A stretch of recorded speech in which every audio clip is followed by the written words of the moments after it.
मामला है इसराइल का, उसको लेकर या पाकिस्तानी फ़ौज को भिजवाने का जो मामला है उसको लेकर मेरी इत्तला के मुताबिक फजलुर रहमान साहब को और जमात इस्लामी को कंट्रोल कर लिया गया। ये जो अभी फजलुर रहमान साहब से मुलाकातें हुई हैं, मेरे एक सोर्स ने मुझे ये बताया कि इनमें जो असल कहानी है, जो मोहसिन नकवी साहब मिले हैं या उसके बाद बिलावल मिले हैं और जो दीगर मुलाकातें हो रही हैं, इसमें असल कहानी है इसराइल में पाकिस्तानी फ़ौज को भेजे जाने की। और मौलाना फजलुर रहमान साहब को उतनी ही इजाज़त मिलेगी जितना एहतजाज उन्होंने इससे पहले किया था।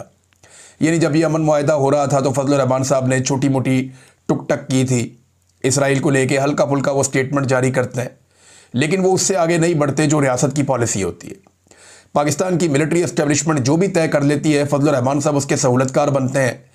वो एक मजहबी उनका एक तासुर ज़रूर है, वो अपने आप को एक मुजाहिद के तौर पे पेश ज़रूर करते हैं, लेकिन वो एक रवायती सियासतदान है और उन्हें कंट्रोल कर लिया गया है। जमात इस्लामी हम सब पहले